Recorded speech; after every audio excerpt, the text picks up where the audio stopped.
Gonna give me a hard. Uh-oh.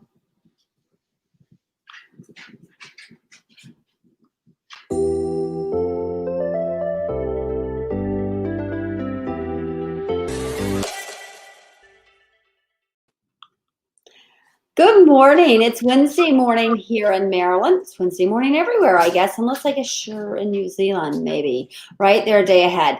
But it's Wednesday morning and we are coming to you from Maryland. It's not a nice day here. It's a little cloudy, but we will survive this.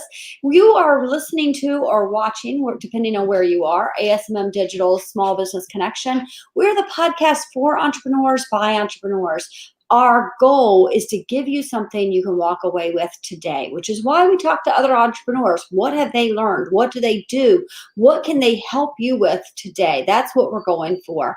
I want to remind you that burgersandbands.org right now, we are about to have our virtual event.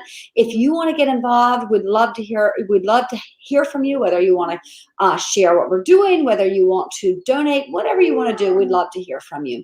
And I want to remind you, if you need help with your digital marketing, you can go to asmmcampus.com. You could also go to asmmdigital.com. Either way, we can help you. One is where we personally help you. The other is where you can take classes. I'm gonna jump ahead. We're on episode 87, but I believe it or not, I have to jump ahead because I have a dog who's over here crying to go outside. And he's a Great Dane. If he wants to go outside, I have to let him. So let me introduce you to Lisa Matovich Brooke. Lisa, how are you today? I'm doing great. How are you? I'm good. It's so funny that I have to do this. I'm going to let you talk a little bit about what you do while I let him out the door. All right. Yes. Well, everyone, I'm really happy to be here. I am a perfectionist self-sabotage coach. I was a therapist, an EMDR therapist that dealt with grief, trauma, PTSD for many years. And we always say, like with EMDR, there's big traumas in life that affect you and small traumas.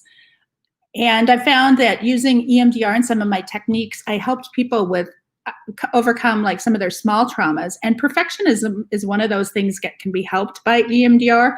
So I don't be a counselor anymore. I've went to being a coach, which helps people like that are entrepreneurs overcome perfectionism and other self-sabotage that they do. I found at times like entrepreneurs will get hung up on small things. And I've been guilty of this. Like my website has to be perfect and spend so much time on fonts and all these like small things that maybe they need to delegate, that they don't get to the big money-making things, or they just get really paralyzed. They procrastinate. And so it just really started working because some of my clients had, really perfectionism traits that were kind of destroying their life. And perfectionism is usually seen as a strength, and it can be a good thing. I used to say, like, strive to be a high achiever and be excellent instead of being perfectionist, because perfectionism also comes with a lot of shame, a lot of beating yourself up, feeling like you're not doing good enough. And it can also really, kind of paralyze people. It can make other relationships strained because they think everyone else has to be perfect. Their staff has to be perfect. So, right, exactly. Yeah. Well, we'll have people who hire us to do things for their digital marketing. And then they're like, I'm really detail oriented. And I'm like, are you really detail oriented, or are you focusing on this so you don't focus on what is going to move you forward? And there's a difference. We're detail oriented as well. We want your work to be perfect. We want it to be great when we put it out there.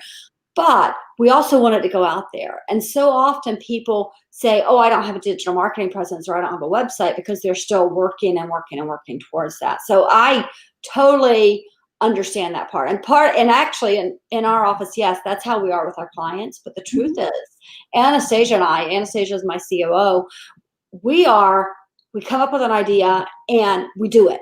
Yeah. And we just jump right in. And yeah, sometimes that means we're going to fail, but usually we're all for that failing fast idea. Mm-hmm. Like, okay, if we're going to fail, let's fail fast. Let's let it happen and get through it, because maybe we'll succeed. Yeah. Right.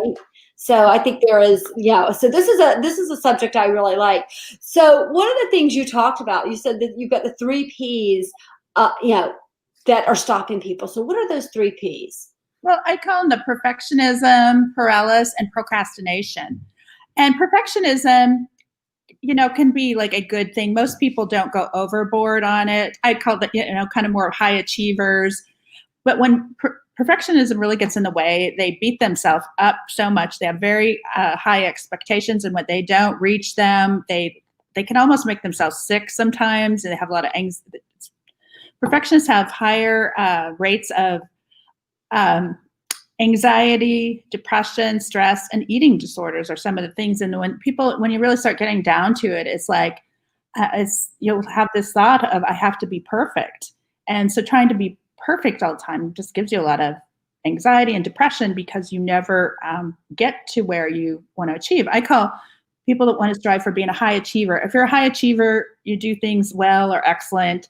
You can move on if you make mistakes. A lot of times perfectionists will just ruminate and not want to try again because they're so perfect, want to be perfect. And so then that leads into procrastination. Not all perfectionism do this, but a lot of times they will procrastinate and will not work on things that are really going to get them ahead in business. Like if you really need to do marketing or talk to your customers and you feel like you have to be perfect, I've seen entrepreneurs really procrastinate on it. They put it off because they have this feeling that they're not going to be perfect, they're not going to be good enough. And so they may focus on these small tasks of like building their website or doing something. Perfectionists sometimes have trouble with like time management. They will, I've worked with people and they'll have like a beautiful PowerPoint. Oh. But they can you do me a favor and turn it? You've got a notification coming through either on your phone or there you go. Okay. Sure. That's okay. All right. So so actually I was just sitting here thinking one of the things that when I first started in business, I was a writer. Well, I'm still a writer, but I was a writer. That's how I came to this business. And I would talk to people other writers who would go, I can't write 500 words at a sitting. And I can't do that because I am, I write one sentence and I'm like, oh, I've got to make that perfect before they can get to the next sentence. So getting those thoughts out on paper the first time is hard for a perfectionist. So I wonder if there are some things that are harder for, like some careers that might be harder for a perfectionist. It seems like writing might be one of those. Do you find that there are? Yeah, I think like things like, well, doctors, like sports people, are like perfectionists. I worked with somebody that was a wife of a heart surgeon, and the perfectionist, because sometimes they can be control, was he had to have everything perfect at home.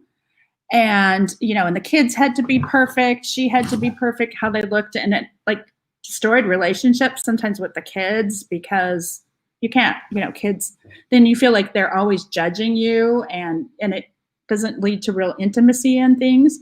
But then there's other people that are doctors or, that can kind of say, that's at the hospital and leave it behind and just be the high achiever and not always be beating yourself up. And I mean, there's room for improvement and people can look at mistakes and grow from, but sometimes perfectionists go down, because I've struggled with my life, just go down this rabbit hole and make themselves sick. Talking about writing, I used to do that in college. Writing, I went to a small liberal, we had to write a lot of papers and I'd almost make myself sick, rewriting papers until they were so perfect. Right. Well, it just occurred to me. So I just said there are probably some things, careers where being a perfectionist would be, almost impossible and really limit you.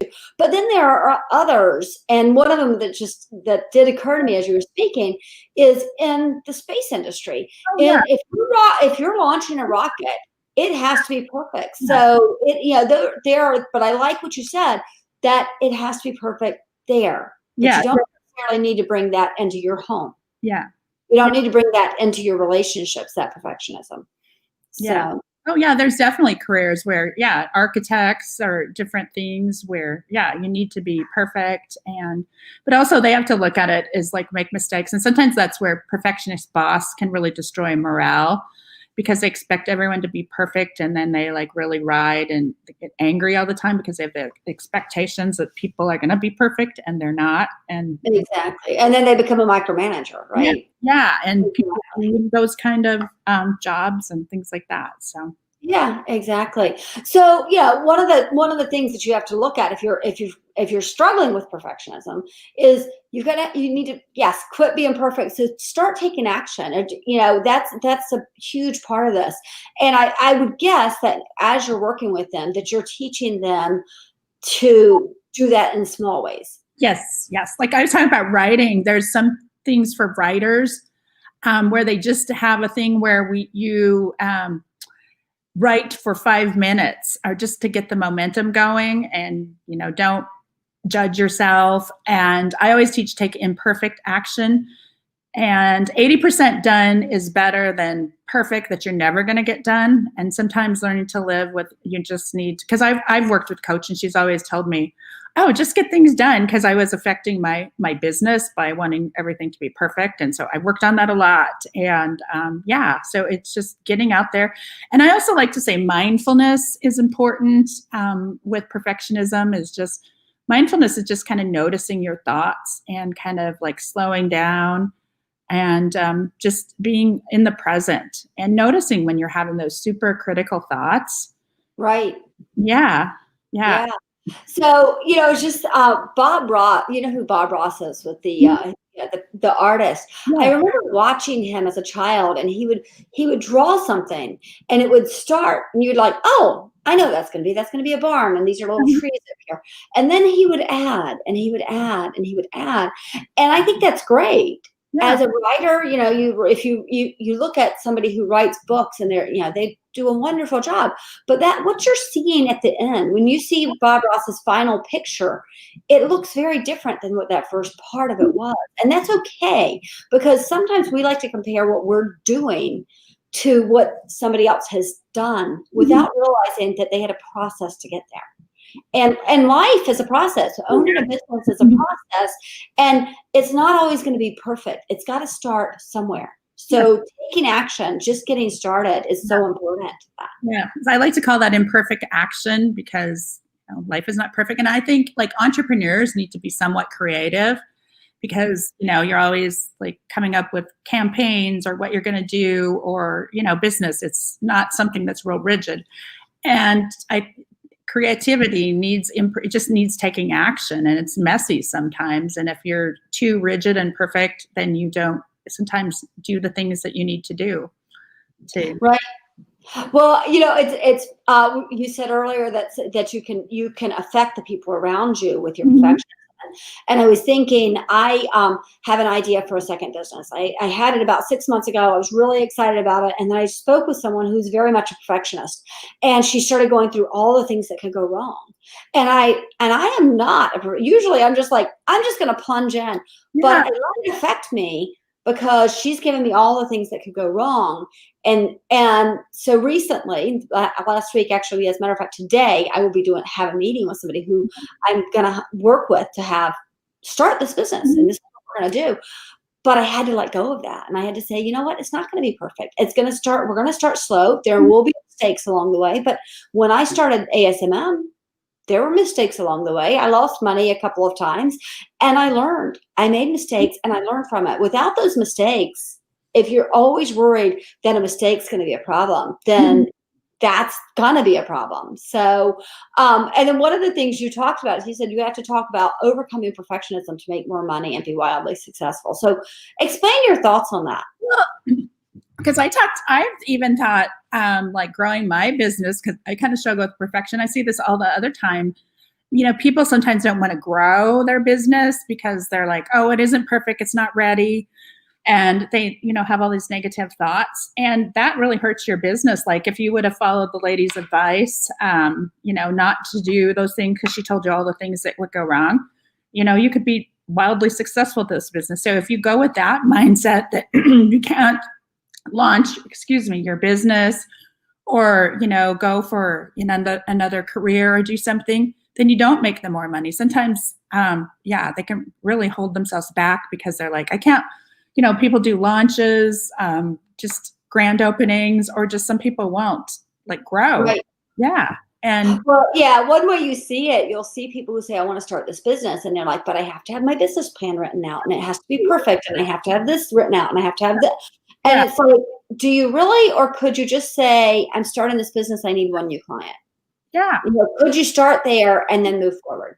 Well, there's been Yeah. businesses written on the back of envelopes, so you don't have to have this perfect business plan that doesn't, because life doesn't go according to plan. So sometimes you just need to like jump in and take the imperfect action and get things done, because that's how you learn and grow. I mean, little children don't, when they're learning to walk, they don't, they fall, they get up, and that's what they do. And so sometimes you need to do that. And entrepreneurship is just really have an open mind and learn. So. Right, exactly. So I've kind of skipped ahead because I wanted to talk about how important it is to overcome these things and why we overcome them.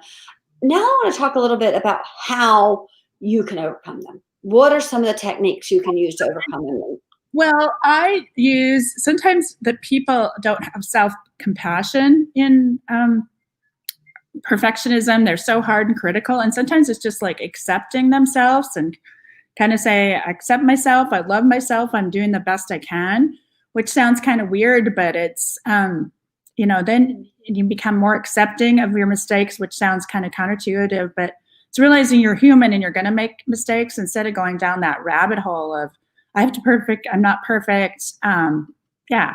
That, if I'm not perfect. And then mindfulness, just like resting, like, and kind of sitting down and doing some mindfulness or meditation where you kind of notice your thoughts. I also have people, I call them belief bombs, kind of write out some affirmations, it's that I just have to be, I'm excellent. I don't have to be perfect. Kind of get that brain, retraining the brain, or write out affirmations about what they're going to do and like they're presently doing it. Right. Yeah. And also gratitude, being grateful for what you do, what your staff does, and just, because gratitude gets your mind going in a thankful, good way instead of being so negative. Right. Well, and part of that is, you were talking about mindset. If you think about your mindset, there are so many limiting beliefs that we hold. And maybe those limiting beliefs are, if we don't get it perfect, people are going to think we're stupid. If we don't get it perfect, people are going to think that I don't know what I'm doing. Or worse, if I don't get it perfect, I don't know what I'm doing. And that's not true, because, even the best writers started with a first draft. Oh, yeah. Right? So I think that it's that those limiting beliefs, if we can identify them, I think that's a huge part. So tell me, two things that you do use in your training. You use the Flash Technique and EFT. Can you explain those a little bit? As a trauma therapist, I use EMDR all the time, which is eye movement desensitization reprogramming, which sounds like a really mouthful. But Dr. Shapiro found that when she did bilateral stimulation, or just actually when she was moving her finger back and forth in front of people's eyes, that their traumatic memories went away. And she found that she could really cure PTSD in Vietnam vets. So as a trauma therapist, I use that all the time. It works really well. I've had people that had 17 years of like talk therapy, didn't go over flashbacks, and EMDR, 5 or 6 sessions can take all that away. And so it works a lot with the subconscious, and it kind of just reheals your mind. A lot of times when we are, having trauma or something, our right brain is almost, or flashbacks or anxiety, just in layman's, our right brain is kind of overpowering our logical brain. Our logical brain kind of knows that we're not back in Afghanistan, but your right brain has all these emotions. So what I started doing was, I noticed like a lot of times others that called small traumas came up, and I learned this Flash technique, which just is a branch of EMDR. And I use that to help people overcome their inner blocks. Because a lot of times if you go back and I ask, when did you learn that you had to be perfect? A lot of times it's childhood, from parents, everything had to be perfect. And until that's kind of healed, a lot of times there's a lot of shame. It just helps people to make faster progress, because they don't, and sometimes just like mindset and affirmations can be really held back if there's these like a lot of deep beliefs and shame, like from childhood or from a boss. Right. So so the Flash Technique and EFT, are they similar? Yeah, they are somewhat similar. EFT, I mean, these both, to some people, Flash Technique and EMDR has been researched around the world. They're used all over the world. Flash Technique is newer. It's been studying at EMDR, or at Stanford and everyone. And EFT is also approved by American Psychiatric Association. And EFT, sounds weird too. You actually tap on meridian points to kind of get your energy system down and to get rid of subconscious beliefs and inner blocks. They sound very weird. You usually feel much calmer after a session. And what you do, like if something is bothering you, you can start the session as a 10, how much it bothers you. And this is both in the Flash, and it goes down to a 0. You can work through like inner beliefs quite quickly. And Okay. yeah. So are these things that go in conjunction with like medication? Or are they to replace could you start here as opposed to going originally to medication? Oh yeah, that's what the EMDR, it definitely, the EMDR can take away all the PTSD and stuff in certain cases, but and like when I do coaching, most people, aren't having, they may have anxiety or something, but they can really help people to get off medications and deal with depression and things like that. Okay, so I want to go back and talk real quick again before we end here today about that idea of the perfectionism, the paralysis, and the procrastination, and kind of if you can give me some examples of how that works. What's happening to people when they've got the perfectionism, and then it leads, I'm guessing, to this procrastination because they're paralyzed. So can you talk a little bit about how that works with people? What examples you might see in people? Oh, I see people like in their business. Well, I will say one thing too, and I've seen such like women have to look perfect. I had this one client, I can't date until I lose 10 pounds. Or just this, and then it's, and maybe there's some other things, but it's like they have to have the perfect body, the perfect hair. And so then she would just get like stuck. So we had to work through all this, that your looks don't have to be perfect. Because a lot of times they will procrastinate, like in the business example, they like things that they really need to be doing because they don't feel that they're going to be perfect. They put them off. And then because they're perfectionists, they beat themselves up more and they get stuck. And that's the paralysis where they feel like, I can't get this done. And right. I'm in some entrepreneur groups with women, and I see this quite a bit where it's just like, oh, I don't know how to do this. And they talk about this week, I'm going to do this. And then they're like, oh no, I procrastinated all week. And actually I'm working with a client like this right now. And she has this beautiful launch and she's just all like, procrastinating because she's coming next week, that not getting things done. And then she just gets stuck and goes down into this negative thing and doesn't do anything. So they get paralyzed. So she's not, right.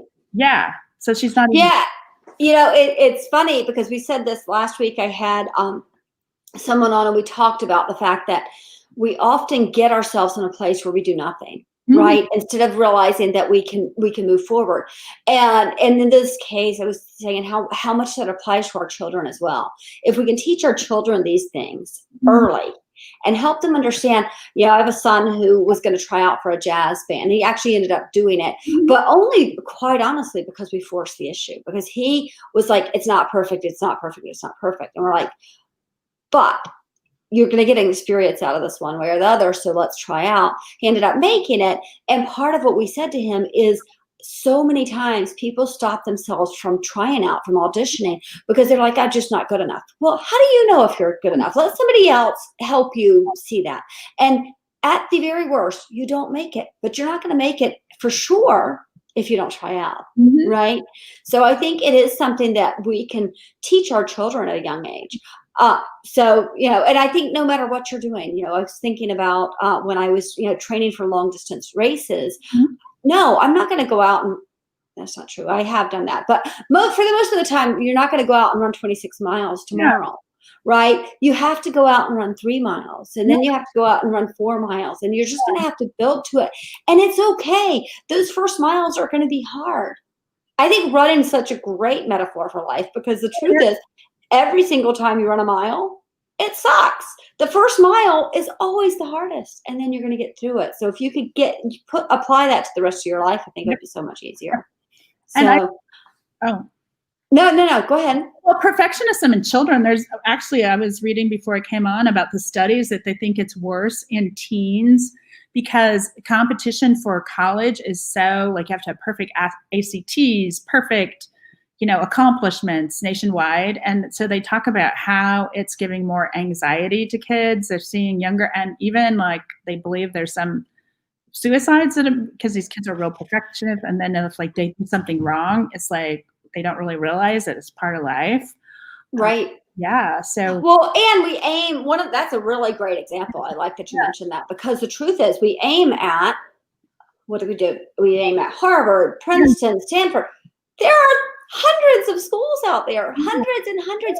And those 5 schools are probably not the school that's for you. yeah. For most kids, that's not the school for them. Even if you are exceptionally brilliant, it might not be for you to go to an Ivy League school. And so we've got to stop doing that to our children. We've got to stop showing them that this is the perfection, because guess what? Then they go to NYU and they're like, well, I guess I'm not good enough. Well, NYU is a pretty darn good school. And so they talk about that. And when you talk about your kid, because I have young kids and it seems like they don't want to try. You kind of have to push them and for the experience of things. So. Yeah, well, it was funny. I'm kind of throwing him under the bus a little bit, but it was really sweet. He said beforehand, well, even if I make it, I don't think I want to do it. And I was like, why don't we try it? You want to go to conservatory when you go to college. Why don't we just try out? It'll be a great tryout for when it's time to try out for a conservatory. And he made it, and I've never seen him happier. He was so happy. And he's like, of course I'm joining. Of course I want to do it. So sometimes we have to do it. And that goes for everything that we do. Sometimes even if you're really uncomfortable with it, just try it. Because if you don't try it, you're not going to make it. So the worst that can happen is you don't make it. Just try it. So the limiting beliefs that I'm not going to like it, or because they really Exactly. All right. So I want to talk, you said earlier you have a Facebook group you belong to that you run. So it's called Self-Sabotage Solution. People can find you there. Are there other places people can find you online? Yes. Coach LisaMatovich.com is also a place. And I want to talk self-sabotage. I first started working just with perfectionism, and then I had people approach me, well, I procrastinate. I feel like I'm not good enough. I don't have, and those can go with, so I open it up to a larger group. And what I do is I have a paid group for 6 months where we work together in a group.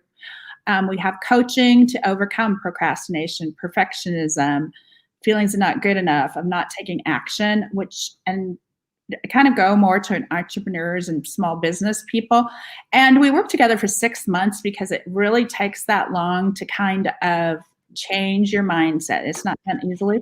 And then I also have other resources, units and, exercises they can do in there. And then what's cool about community is you see other people are struggling with the same thing, and you see what they're doing to grow. And it's like people jump in and help you. So it's a really cool experience. So I'm starting that now. We're starting in October. So that's one thing that I really go to my page, and I'll have information on how to join that. But the free group has a lot of information too about, I do lives on how to overcome self-sabotage. And that's great. Yes. That's great. Yeah. And it is, what you said is really important. We often think we're the only ones that are struggling with this. And we're not alone in it. We're not alone in that battle. So it's really important to remember that. So, all right, you hang on just 1 minute. I'm going to be right back. I want to go over these things real quick. I want to also thank everybody. I'm so sorry that has not happened where my dog has decided that he has to go outside at the beginning of the show. So I didn't get to finish saying to you how this works and why I really care about it. I feel like, again, we're alone in this. It feels alone as entrepreneurs. And I wanted to bring you people who can help you not feel that way. I'm afraid that we're having some technical difficulties. So hopefully you're hearing me out there. I want to remind you that Monday we have Alan Hirsch coming on. He is a coach. He's going to talk about some things to help you move your business forward by looking at yourself personally. I want to remind you to subscribe. Again, my kids think I'm a nerd because I only have 560 subscribers on YouTube. So help me out here, folks. Help me not be such a nerd. Also, if I get to 1,000, I can monetize the channel, and that will help not just me, but that will help my staff, because the more I can bring in for us through our podcast, the better I can help them. And that's that's my goal here. I want to go back, Lisa. I really appreciate you coming on today. Thank you so much for being here. Thank you for having me. I really enjoyed talking to you. It was wonderful. Yeah, I get to do this twice a week right now. We'll go to once a week in the new year, but twice a week I get to talk to local entrepreneurs from across the country. You said you're in Montana. There's snow on the ground. Yes, there's lots of snow, Yeah. So here I am complaining about the fact that I'm a little chilly. I think it's 60 degrees outside. I'm sorry that I did that, but yeah. All right. Thank you so much for coming on. Everybody else, I will see you later. Please do subscribe. Please leave us a review wherever you are as well. That would help us out. Take care. Bye-bye.